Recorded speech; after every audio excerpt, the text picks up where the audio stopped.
On this Saturday night, returning home to ruins as wildfires rage in California. And now to see it this way. The towering flames nowhere near contained, and the Canadians in the crosshairs. We're not out of this yet. I'm still worried. My suitcase is still packed. Not running. Another prominent cabinet minister out of the Liberal leadership race as the incoming U.S. president ramps up the rhetoric on claiming Canada. Diagnosis dispute. I believe that my psychologist is being unfairly targeted. The doctor under the microscope and the patients pushing back. Plus, not for sale. Extremely ridiculous. It's a very special place. The island nation insisting it's off the market. Global National. Reporting tonight, Sarah McDonald. Incredible images from the Palisades Fire in Greater Los Angeles overnight as shifting winds helped it grow, prompting fresh evacuation orders in a city that is already on edge. Good evening and thanks for joining us. Firefighters in Southern California have unleashed a full-out aerial assault on multiple raging wildfires today. Crews are scrambling to contain as much of the inferno as possible, as forecasters warn of more challenging weather that could only fan the flames. We worked so hard to get here, and now to see it this way.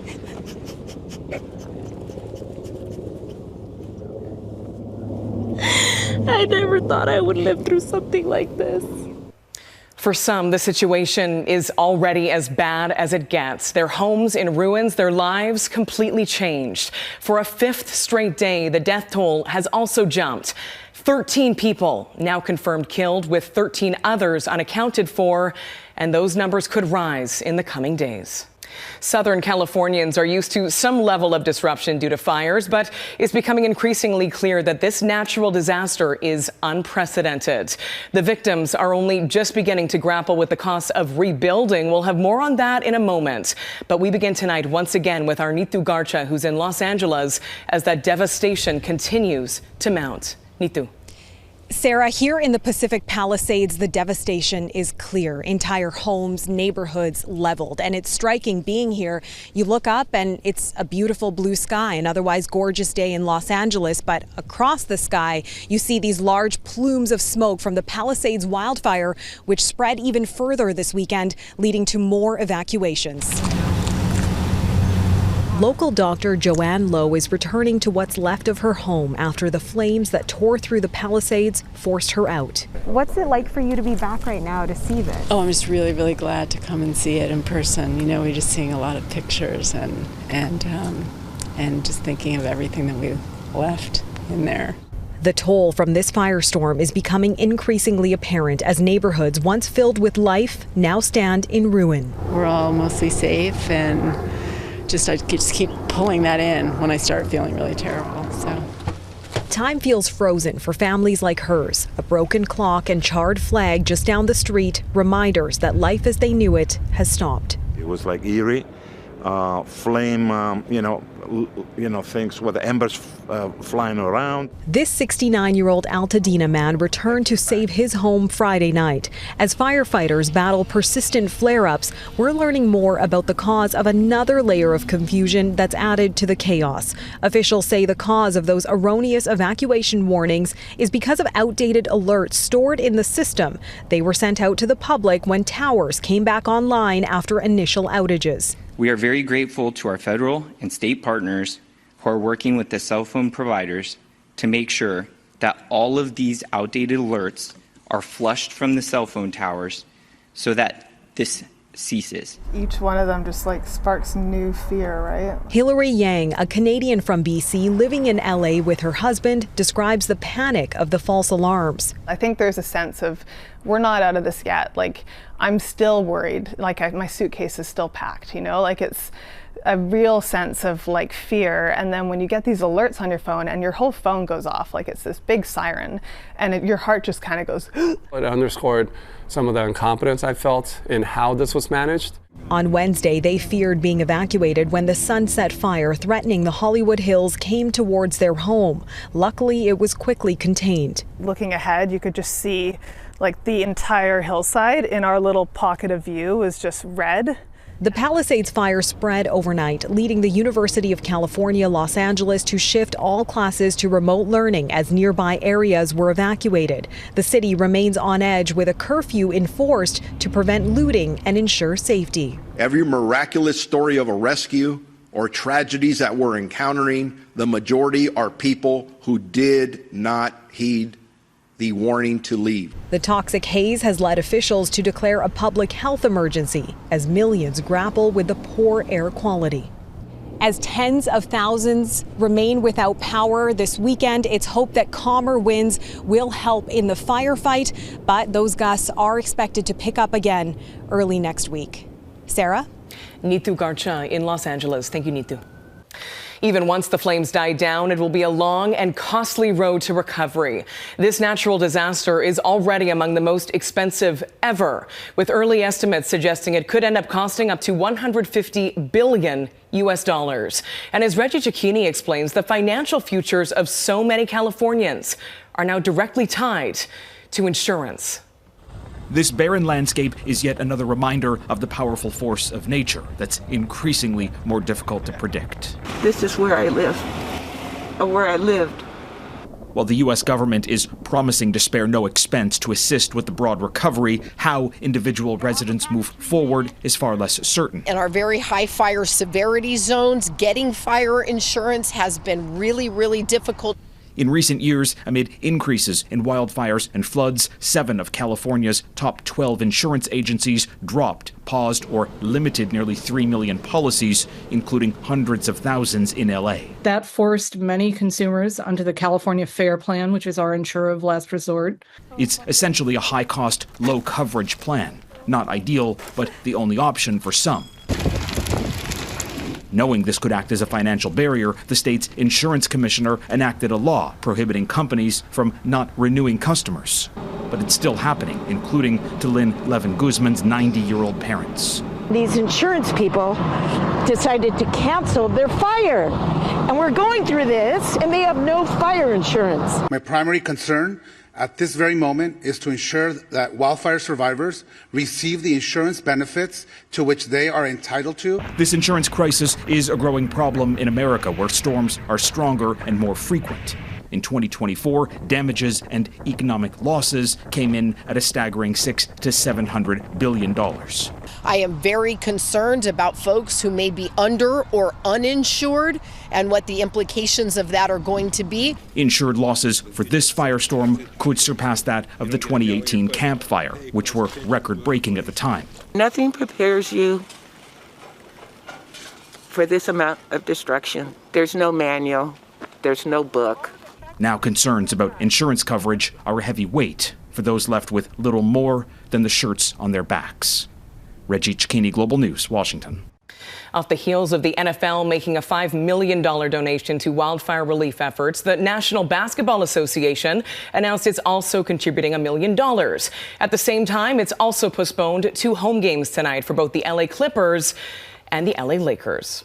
The NBA also postponed a game in Georgia between the Atlanta Hawks and Houston Rockets after a winter storm this week swamped the southern U.S. Atlanta's airport saw more than 1,000 flights delayed or canceled since yesterday. One flight carrying 200 people was also forced to evacuate on the runway over an engine issue. Across several states, including Texas, Arkansas, and Oklahoma, multiple cities have recorded more than a year's worth of snowfall in just a few days. Here at home, another senior member of the Liberal Party of Canada is bowing out of the race to replace Justin Trudeau. In a social media message, Transport Minister Anita Anand said she won't run in the next election, much less for the Liberal leadership. Nathaniel Dove explains. Another Liberal minister bowing out of politics. The government of Canada did not keep its most basic promise to you. Anita Anand has handled some of the government's toughest files, addressing sexual assault in the Canadian Armed Forces and securing masks early in the pandemic. But in a statement Saturday, the now Transport Minister announcing she will not be running to become the next Liberal leader, and she's also not seeking re-election to return to teaching. A political expert calls it a loss for the Liberals. This is just not great news for a party that wants to improve its chances going to the next election. They seem to be losing their most talented, most promising leaders. I intend to resign. Though not considered a frontrunner to replace Justin Trudeau, her absence raises further questions about the Liberal Party's future. And I believe in the future. Rumors and controversy are swirling around former BC Premier Christy Clark running. In an interview with the CBC, Clark said she never was a member of the Conservative Party when she offered to support Jean Charest against Pierre Poilievre in that leadership race. But the Tories have apparent proof she was, supplying this membership record to Global News. Clark then posted she misspoke and learned her lesson. Speculation also rife about Chrystia Freeland, Mark Carney, and François-Philippe Champagne trying to become the next Liberal leader to take on Conservative Pierre Poilievre, leading in the polls. Clark also said she opposes a federal carbon tax, despite having one when she was premier, but Williams predicts Canadians' focus could shift. If their primary concern is affordability, and they see incoming Trump administration as a bigger threat to affordability than the carbon tax, for example, then the election becomes something rather different. Global News reached out to several of the potential candidates, but did not hear back. The Liberal Party says it will pick its new leader by March 9th. Nathaniel Dove, Global News, Toronto. U.S. President-elect Donald Trump ramped up the rhetoric against Canada this week, threatening to use economic force to get rid of the northern border. It follows an onslaught of trash talk from Trump targeting us, its northern neighbor. Mercedes Stevenson has been following this story closely. Mercedes, how does Ottawa deal with this all? Sarah, there seems to be no end in sight to the war of words between the incoming U.S. president and the outgoing Canadian prime minister. But what's really behind Donald Trump's very public push to claim Canada as the 51st state? And should we be worried? On the West Block this week, I asked someone who knows the game in Washington very well, former speechwriter for George W. Bush, David Frum. There's something dangerous brewing, and you need to pay attention to it. So I don't think Donald Trump intends to make Canada a 51st or 51 through 55 state. For one thing, he doesn't want to give Canada all those senators. But does he mean some plan of aggression and hostility to Canada? He pretty obviously does. Frum warned that the Canadian government should be gathering the best and brightest to figure out how to take on Trump if it turns out that he cannot be mollified with a deal on tariffs, and that the sooner those contingency plans begin, the better. Sarah? Okay, Mercedes Stevenson in Ottawa. Thanks. And you can watch the full interview with George W. Bush's former speechwriter David Frum tomorrow morning on the West Block. Ahead, the North Korean soldiers captured in Ukraine and why they were likely not fighting alone. A significant setback today for South Korean investigators who revealed the flight recorders from that deadly Jeju airplane crash last month are missing crucial data. In a statement, South Korea's Ministry of Transport says officials are looking into why the so-called black boxes stopped working in the final 4 minutes of that flight. The flight data and cockpit voice recorder during that time are crucial in determining why the plane crash landed, killing 179 people. Ukraine's wartime leader, President Volodymyr Zelensky, says his forces captured 2 North Korean soldiers fighting for Russia. The 2 soldiers were detained after being wounded during Ukraine's latest offensive in the Kursk region and are being questioned by Ukraine's security service in Kyiv. Ukraine says Russian forces usually execute injured soldiers to erase any evidence of North Korean involvement in the war.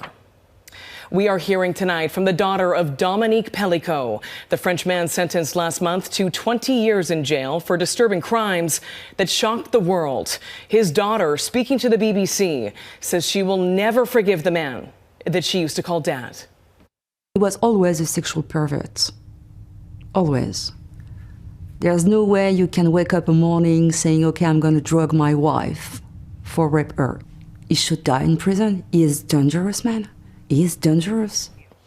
Dominique Pellicot drugged and raped his wife Giselle and invited dozens of strangers to do the same. The trial galvanized women in France to demand changes in how sexual-based violence is perceived and dealt with.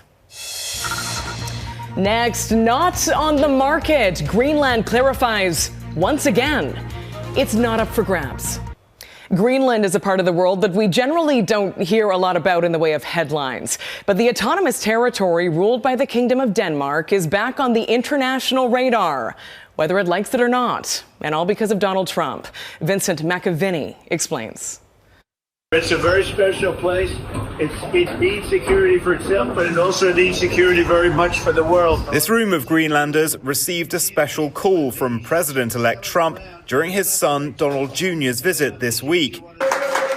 They seemed happy to wear the MAGA hats he brought, but not all their fellow countrymen are convinced. It can't be bought, and military power? No, that won't work. I think he is too loud. You can't count on us being taken over by force. Denmark doesn't matter a lot to me. It's just a small country. Our partner should be a great power because Greenland is very wealthy.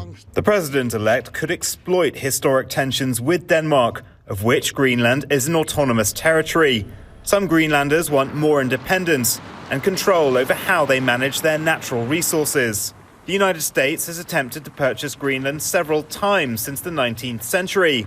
Though Donald Trump suggested a deal in his first term, analysts believe his seriousness this time may be due to US tech companies' interest in mining the abundant raw minerals climate change is unlocking from the ice.